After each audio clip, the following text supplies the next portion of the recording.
Good morning. BA first year में paper first और unit second में आज अपन पढ़ेंगे राष्ट्र एवं राष्ट्रीयता। राष्ट्र एवं राष्ट्रीयता ये दो शब्द हम सभी के लिए, देश में निवास करने वाले प्रत्येक व्यक्ति के लिए अनिवार्य है इसका ज्ञान होना। आप किसी भी राष्ट्र में रहते हैं तो उस राष्ट्र के बारे में आपको ज्ञान होना आवश्यक है और उसकी राष्ट्रीयता क्या है उसके बारे में ज्ञान होना आवश्यक है। ठीक है, तो अभी इसमें दो चीजें अपने को मिल रही हैं, राष्ट्र एवं राष्ट्रीयता। तो सबसे पहले अपन बात करेंगे राष्ट्र की। राष्ट्र क्या होता है? तो राष्ट्र का सीधा अर्थ होता है देश। ठीक है, देश।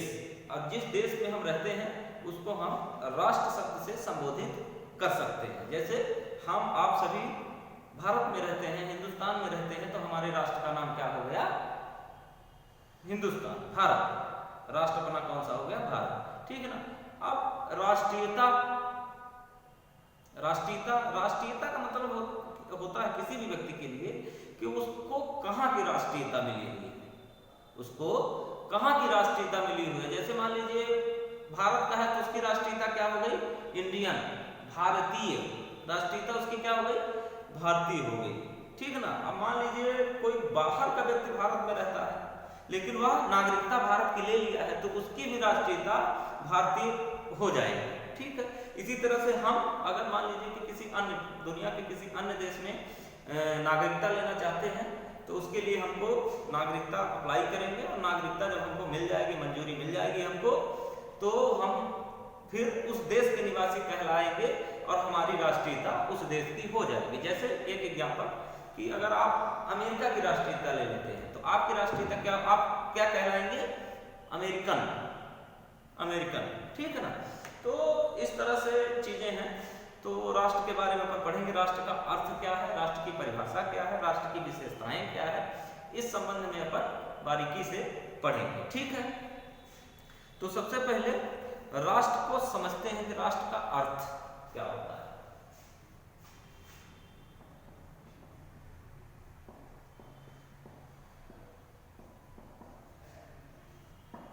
राष्ट्र का अर्थ। ठीक है। अब राष्ट्र का अर्थ में दो तीन चीजें कही गई हैं, इसको अपन अच्छे से देख लेते हैं। राज्य और राष्ट्र में भी अंतर है। राज्य और राष्ट्र में भी अंतर है। राज्य के निर्माण के लिए चार आवश्यक तत्व हैं, जैसे जनता, जैसे इससे पहले अपन राज्य पढ़ चुके हैं। ठीक है ना। जैसे जनता, निश्चित भूभाग, सरकार और संप्रभुता, ये चार चीजें अपन पढ़े थे। ठीक है ना। अब राष्ट्र को स्पष्ट रूप से परिभाषित करना कठिन है। राष्ट्र को स्पष्ट रूप से एक सटीक परिभाषा देना थोड़ा सा कठिन है, लेकिन मिली जुली परिभाषा या जो है तो विद्वानों में भी राष्ट्र को लेकर, राष्ट्र की परिभाषा को लेकर कुछ मतभेद हैं, जिसको अपन स्पष्ट करते हैं। ठीक है। तो कुछ विद्वानों का मानना है कि समभाषी लोग मिलकर एक राष्ट्र का निर्माण करते हैं। देखिए समभाषी का क्या अर्थ निकला यहाँ कि समान भाषा बोलने वाले, समान भाषा बोलने वाले। देश के जितने कोने हैं, जितने हिस्से हैं, देश के प्रत्येक हिस्से से एक समान भाषा का जो अनुवाद करने वाले लोग हैं, समान भाषा को बोलने वाले लोग हैं, वो मिलकर के एक राष्ट्र का निर्माण करते हैं। ठीक है। परंतु यह मत पूर्णतः सही नहीं माना जा सकता। परंतु यह मत पूर्णतः सही नहीं माना जा सकता। इसके पीछे की वजह क्या है? इसके पीछे की वजह है कि राष्ट्र, कोई भी ऐसा राष्ट्र नहीं है, खासकर हम भारत के परिप्रेक्ष्य में अगर बात करें तो यहाँ बहुभाषी लोग हैं, समभाषी लोग नहीं मिलेंगे आपको, बहुभाषी लोग मिलेंगे। यानी कि कई भाषा को बोलने वाले, कई भाषा की जानकारी रखने वाले लोग आपको मिलेंगे। तो यहाँ पर क्या कहा जा सकता है कि यहाँ पर थोड़ा सा इस परिभाषा का समर्थन करना थोड़ा सा कठिन है। ठीक है। यह कारण है। इंग्लैंड और संयुक्त राज्य अमेरिका के लोग अंग्रेजी ही बोलते हैं। अब देखिए कुछ देशों में ऐसा है कि जैसे इंग्लैंड हो गया, संयुक्त राज्य अमेरिका हो गया, वहां सिर्फ एक भाषा चलती है, अंग्रेजी, इंग्लिश। तो वहां के लोगों के लिए सही है, वहां के लोगों के लिए सही है। लेकिन जहां कई भाषाएं प्रचलित हैं, कई भाषाएं प्रचलन में है, चलन में है, तो वहां थोड़ा सा ये परिभाषा सही नहीं कही जा सकती। ठीक है। परंतु वे दोनों राष्ट्र पृथक पृथक हैं और दूसरी ओर स्विट्जरलैंड के लोग 3 पृथक पृथक भाषाएं बोलते हैं। अब देखिए स्विट्जरलैंड का एक एग्जाम्पल दिया गया है, स्विस का। तो स्विस में यानी कि स्विट्जरलैंड में भी 3 पृथक पृथक भाषाएं, 3 अलग अलग भाषाएं हैं, क्षेत्रीयता के आधार पर भाषाएं बोली जाती हैं। ठीक है, जैसे आप साउथ में चले जाइए तो तेलुगु, कन्नड़, तमिल, गुजराती, पंजाबी, पता नहीं कितनी भाषाएं हमारे देश में बोली जाती हैं। ठीक है, तो इसी तरह से स्विट्जरलैंड का भी एग्जाम्पल यहाँ पर बताया गया है। हाँ, वे एक दूसरे से काफी समान और अन्य समूहों से कुछ भिन्न भी हैं, फिर भी वे एक साथ अपनी ही सरकार और कानून के अधीन रहने के इच्छुक हैं। देखिए क्या बताया गया कि भले भाषा में समानता ना हो, भले भाषा में समानता ना हो, पर सरकार एक ही होती है और एक ही सरकार के प्रतिनिधित्व में, एक ही सरकार के जो है तो संरक्षण में देश में निवास करने वाले प्रत्येक नागरिक रहते हैं और संविधान को मानते हैं, सरकार को मानते हैं, अपने निजी दायित्वों को मानते हैं और अपने जीवन में जो है तो नियमों का अनुपालन करते हुए आगे बढ़ते हैं। ठीक है, अब हम कुछ परिभाषाएं देखेंगे तब हमको चीजें क्लियर हो जाएंगी। ठीक है ना, तो अपन देख लेते हैं राष्ट्रवाद के हिसाब से। ठीक है, तो एक परिभाषा, सबसे बेहतर परिभाषा है लोकमान्य पंडित गंगाधर तिलक की परिभाषा, जो आप जानते हैं जिन्होंने आजादी में भी बहुत अहम भूमिका निभाई थी, लोकमान्य बाल गंगाधर तिलक। उनकी क्या परिभाषा है राष्ट्र के बारे में, राष्ट्रीयता के बारे में, वो क्या कहते हैं? ठीक ना, राष्ट्रवाद के बारे में क्या कहते हैं? तो उन्होंने कहा है, क्या कहा है? हाँ, उन्होंने कहा है कि राष्ट्र प्रेम को धर्म से भी उच्च स्थान देते हुए, राष्ट्र प्रेम यानी कि राष्ट्र को एक मन से मानने का, एक देश से प्रेम करने का से भी बढ़कर जो है तो उच्च स्थान देते हैं। उन्होंने कहा कि राष्ट्र प्रेम व्यक्ति का प्रथम कर्तव्य है, उसके पश्चात धर्म और सरकार का अन्य स्थान है। यानी कि यहाँ पर राष्ट्रवाद की बात बताई है, राष्ट्र के बारे में ही है, लेकिन यहाँ पर राष्ट्रवाद की बात बताई गई है। और यहाँ पर यह बताया गया कि राष्ट्र प्रेम यानी देश से प्रेम सबसे प्राथमिक है, सबसे पहला कार्य है किसी भी व्यक्ति के लिए। देश में निवास करने वाले प्रत्येक नागरिक का यह प्रथम कर्तव्य है कि वह राष्ट्र से अगाध प्रेम करे, अति प्रेम करे, उसके बाद अन्य चीजों में उसका ध्यान रहना चाहिए, चाहे वो सरकार हो चाहे अन्य संस्थाएं हो। ठीक है ना, तो राष्ट्र प्रेम सर्वोपरि है, ऐसा पंडित बाल गंगाधर तिलक ने कहा है। प्रोफेसर गार्नर के शब्दों में समझिए, गार्नर ने राष्ट्र के बारे में क्या कहा है?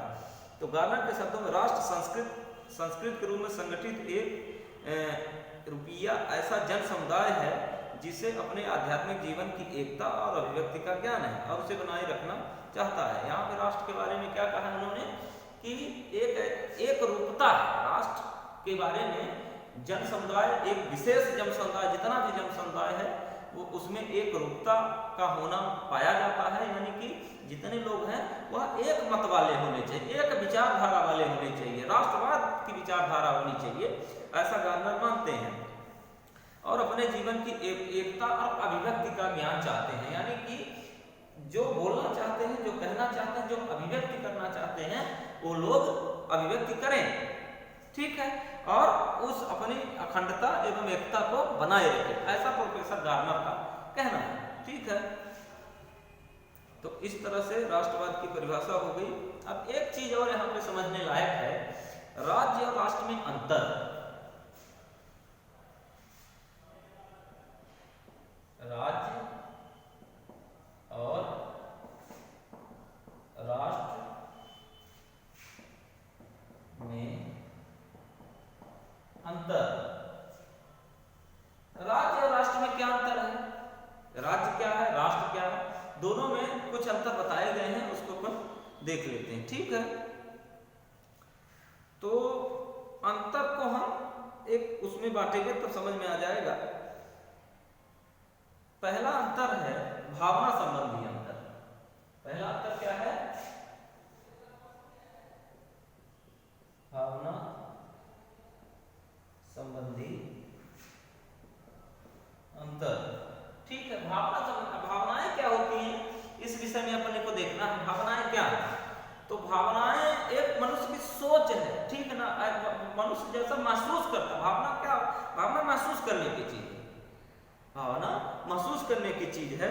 तो राष्ट्र का संबंध एक भावना से है, जातीयता व एकता से है, जबकि राज्य एक राजनीतिक संगठन है। बहुत बढ़िया बात बताई गई है, यानी कि राष्ट्र सीधे प्रेम से संबंधित है, भावना से संबंधित है, हमारे एहसास से संबंधित है, लेकिन राज्य एक राजनीतिक स्थायित्व और राजनीतिक सीमाओं तक सीमित है।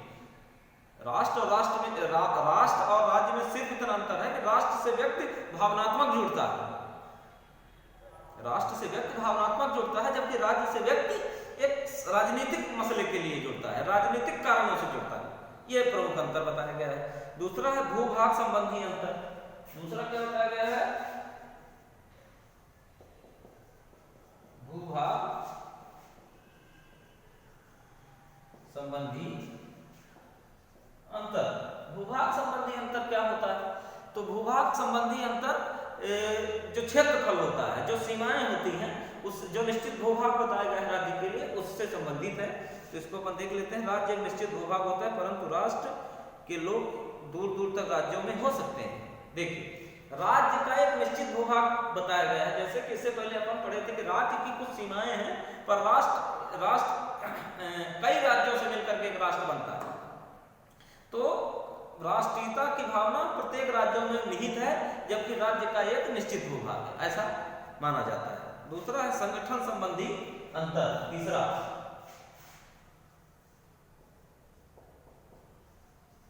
संगठन संबंधी अंतर। संगठन संबंधी अंतर क्या है? संगठन यानी ऑर्गेनाइजेशन, संगठन संबंधी क्या अंतर है? तो राज्य के लिए संगठन सरकार आवश्यक है, राष्ट्र संगठित व असंगठित दोनों समाज में संभव है। ठीक है ना, राज्य के लिए एक संगठन का होना आवश्यक है। राज्य एक संगठन क्यों होना आवश्यक है राज्य के लिए? तो राज्य के लिए संगठन इसलिए होना आवश्यक है क्योंकि राज्य से हम सरकार चलाते हैं, सरकारों पर फोकस होता है, इसलिए एक संगठित एक ऑर्गेनाइजेशन होना चाहिए, जिसमें अपन एडमिनिस्ट्रेशन में उस ऑर्गेनाइजेशन को कन्वर्ट कर सकें, यानी कि प्रशासनिक सेवा दे सकें, सरकारी सेवा दे सकें। तो इसके लिए एक संगठन का होना जरूरी है, जबकि राष्ट्र के लिए कोई ऐसा संगठन नहीं है। असंगठित लोग भी राष्ट्र में रहते हैं और राष्ट्र बनता है। ठीक है, फिर सत्ता संबंधी अंतर। चौथा है सत्ता संबंधी अंतर। प्रभुसत्ता संबंधी अंतर से क्या मतलब है? प्रभुसत्ता संबंधी राज्य के पास प्रभुसत्ता अनिवार्य है, राष्ट्र के लिए अनिवार्य नहीं है। प्रभुसत्ता यानी कि ताकत, शक्ति। प्रभुसत्ता का मतलब क्या है? ताकत से है, शक्ति से है, पावर से है। तो राज्य के लिए प्रभुसत्ता परम आवश्यक है। अगर राज्य में प्रभुसत्ता नहीं है तो वहां की सरकार का कोई वो हो जाएगा, एक तरह से शक्तिहीन हो जाएगी सरकार। तो प्रभुसत्ता राज्य के लिए आवश्यक है, जबकि राष्ट्र के लिए प्रभुसत्ता अनिवार्य नहीं है। ये मूल अंतर है। एकता संबंधी अंतर पांचवा है एकता संबंधी अंतर। एकता संबंधी अंतर, इससे क्या तात्पर्य है? इससे भी बहुत बड़ी बात आती है कि चूंकि एकता संबंधी अंतर राष्ट्र के निर्माण के लिए भाषा, जाति, धर्म, संस्कृति, रीति रिवाज आदि एकता अनिवार्य है, परंतु राज्य के लिए ये आवश्यक नहीं। देखिए, राष्ट्र के निर्माण के लिए बहुत सारी चीजें आवश्यक हैं, जैसे सभ्यता हो गई, संस्कृति हो गई, धर्म हो गया, रीति हो गया, रिवाज हो गया। ठीक है ना, ये चीजें राष्ट्र के निर्माण के लिए आवश्यक हैं, जबकि राज्य के लिए इन चीजों का कोई मतलब नहीं है। राज्य के लिए सिर्फ लोग होने चाहिए और निश्चित भूभाग होना चाहिए, ऐसा जो है तो यहाँ पे बताया गया है। तो एक तरह से अपन देखते हैं तो राष्ट्र और राज्य में प्रमुख जो अंतर है उसको हम आप समझ लिए, और इसमें क्या चीजें हैं वो बेहतर तरीके से यहाँ पे बताई गई है। ठीक है, अब आता है राष्ट्रीयता। तो राष्ट्रीयता के संबंध में पहले कुछ चीजें भूमिका भूमिका बना लेते हैं कि राष्ट्रीयता होता क्या है, राष्ट्रीयता का मतलब क्या है। तो राष्ट्रीयता का मतलब सीधे समझ लीजिए कि राष्ट्रीयता हिंदी भाषा का शब्द है जिसका अंग्रेजी भाषा में नेशनलिटी है, ठीक है ना। राष्ट्रीयता क्या है, हिंदी भाषा है, और इसका अंग्रेजी क्या हो जाएगा, नेशनलिटी, ठीक है, नेशनलिटी। इस शब्द की उत्पत्ति लैटिन भाषा के नेशियो शब्द से हुई है, यानी कि ये कहां से आया है, लैटिन भाषा के नेशियो शब्द से यह लिया गया है, जिसका तात्पर्य जन्म या जाति से होता है। अब यहाँ पे इसका क्या सीधा तात्पर्य क्या है, नेशियो का जन्म अथवा जाति से है, ठीक है। एक ही स्थान पर जन्म लेने वाले लोग अथवा एक ही जाति के लोगों में परस्पर एकता की भावना देखी जाती है, यानी कि आप देखिए कि एक ही जाति में, एक ही समुदाय में जन्म लेने वाले लोगों में परस्पर एकता देखी जाती है, ठीक। इसको कन्वर्ट कर दीजिए आप राष्ट्रीयता से, नेशनलिटी से। तो एक आप देखिए कि एक देश जो है, तो एक देश के लोगों की भावना या विचारधारा लगभग सेम होती है, जबकि अन्य की उतना नहीं होती है, यानी कि अगर देश का मसला कहीं भी आता है तो लोगों में एकता की भावना निश्चित मिलती है, हर देश का ये नियम है, ठीक है। इसी एकता की भावना से राष्ट्रीयता का जन्म होता है, यानी राष्ट्रीयता का जन्म कैसे होता है, देश के लिए एकता की भावना से। राष्ट्रीयता आती कहां से, तो राष्ट्रीयता आती है एक विचारधारा से, एक संकल्प से, जो राष्ट्रीयता के लिए, देश के लिए व्यक्ति के अंदर से जो उत्कंठा पैदा होती है, जो अंदर से भावना पैदा होती है, वही राष्ट्रीयता है।